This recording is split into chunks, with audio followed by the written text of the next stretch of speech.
It's funny how $80 can change your life, not in the way you might think, not by winning a lottery or making a lucky investment.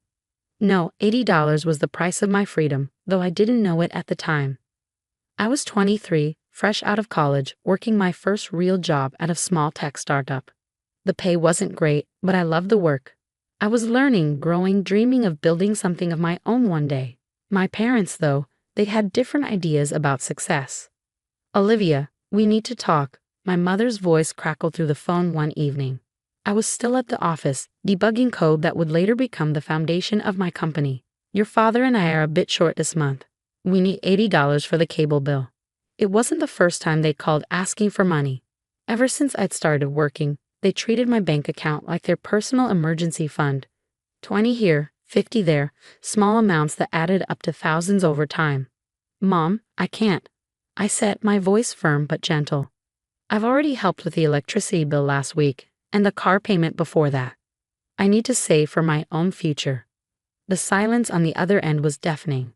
Then came my father's voice. He must have been listening on speaker. "Your own future?" he scoffed. "What future? Working at that worthless startup. We put you through college, and this is how you repay us." I closed my eyes, remembering the student loans I was still paying off. Loans that were in my name, not theirs. "Dad, I pay for college myself. I'm still paying for it."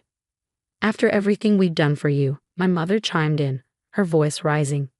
"We gave you a home, raised you, and now you won't even help with $80. What kind of daughter are you?" I felt something snap inside me. Years of guilt, manipulation, and financial drain crystallized into a moment of clarity. "I am a daughter who needs to stand on her own feet," I replied, my voice steadier than I felt. "And you are parents who should do the same." "How dare you?" my father exploded. "If you don't send that money right now, you're dead to us." "Dead, you hear me?" I gripped my phone tighter, tears threatening to spill. "I hear you, Dad. I hear you clearly for the first time." "Then make your choice," my mother added, her voice cold. "Your family or your precious money." I took a deep breath, thinking about the code on my screen, the dreams in my heart, and the future I wanted to build. "I choose my future," I said quietly. "Then you're no longer our daughter," my father spat. "Don't ever contact us again." The line went dead. That night, I stayed late at the office, pouring my pain into my work. The code I wrote through my tears would later become the core algorithm of my company's first product. But I didn't know that then. All I knew was that I'd lost my family over $80. The next few months were a blur of work and loneliness. My parents kept their word. They blocked my number, returned my letters unopened, and told the entire extended family that I was dead to them. My cousins, aunts, and uncles who had always praised my academic achievements and career choices suddenly treated me like a pariah. But something unexpected happened. Without the constant drain on my resources and emotional energy, I started to thrive. The small savings I managed to build up became my seed money. The extra hours I used to spend dealing with my parents' financial emergencies went into developing my own software. My startup noticed. 6 months after that fateful phone call, my boss called me into his office. "Olivia, the algorithm you developed, it's revolutionary. We want to make it the centerpiece of our new product line, and we want you to lead the project." I threw myself into the work. Every rejected family dinner invitation became an extra hour of coding. Every holiday spent alone turned into a new feature development. The pain of being disowned fueled my determination to succeed. A year later, I had a choice to make. The company wanted to buy my algorithm outright for a substantial sum.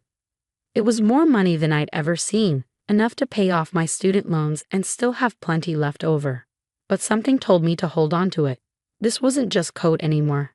It was my ticket to independence. Instead of selling, I made a bold proposal. I would start my own company with my algorithm as the foundation and partner with them instead. To my surprise, they agreed. More than that, they invested. Olive Tech was born in a small office with 3 employees. Me, a junior developer I'd mentored, and a sales rep who believed in my vision. We worked impossible hours, lived on coffee and determination, and poured everything we had into making it work. The first year was brutal. I lost count of how many times I nearly gave up, how many nights I cried myself to sleep wondering if my parents were right about me. But each morning, I got up and tried again. Then came our first major client, then another, and another. By the end of year 2, we had 20 employees. By year 3, we had to move to a bigger office. Our software was doing things nobody else in the industry had thought possible, solving problems others hadn't even recognized yet. I kept tabs on my family through LinkedIn and occasional updates from the few relatives who still spoke to me. I learned that my father had been promoted to middle management at his company. My mother still worked part-time at the local library. They still lived in the same house, still complained about money, still told everyone who would listen about their ungrateful daughter who abandoned them. Little did they know that the small startup they dismissed was about to become one of the fastest-growing tech companies in the country. Little did they know that their worthless daughter was on the verge of something extraordinary.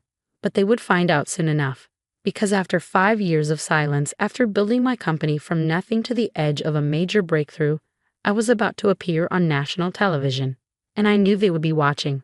The morning of my television appearance, I stood in front of my full-length mirror, adjusting my blazer. The woman staring back at me was a far cry from the broken 23-year-old who had lost her family over $80. My clothes were tailored now, my posture confident, my eyes clear and focused. "Miss Carter, the car is here," my assistant, Michael, called from the living room of my penthouse apartment. The drive to the studio was surreal.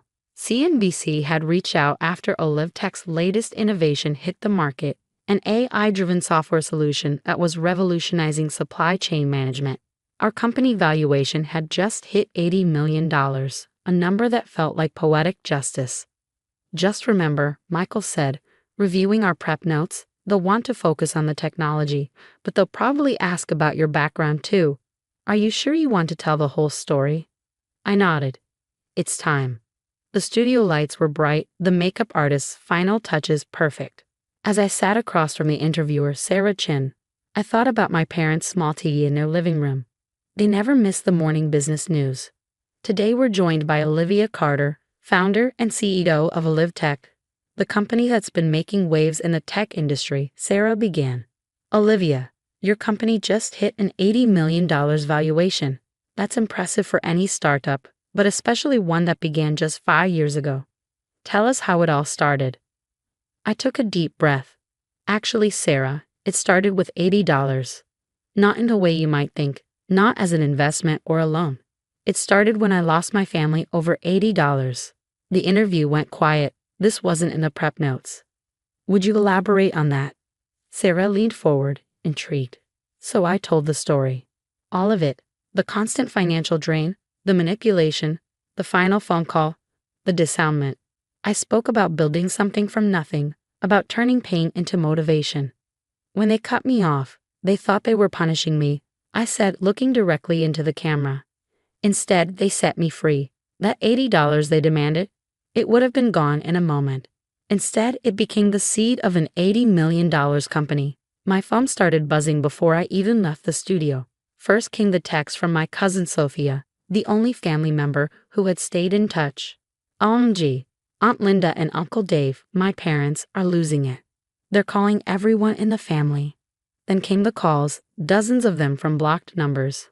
I knew who they were from. I handed my phone to Michael. "Screen these for me, please." Back at the office, my team greeted me with applause. They all knew my story now, understood why I pushed so hard, worked so long. But I barely had time to acknowledge their support before Michael rushed in, his face pale. "Your parents are in the lobby." I stood by my office window, looking out at the city skyline I had helped reshape. "Send them up." They burst through my office door moments later. My mother, wearing the same pearl necklace she'd had for 20 years. My father, his face red with a mixture of anger and something else. Was it embarrassment? "How dare you?" My mother started. "How dare you air our private business on national television?" I turned slowly. "Private business? You mean the story you've been telling everyone for 5 years? About your ungrateful daughter who abandoned her family?" "We came to give you a chance to apologize," my father cut in. "To make things right." I laughed softly.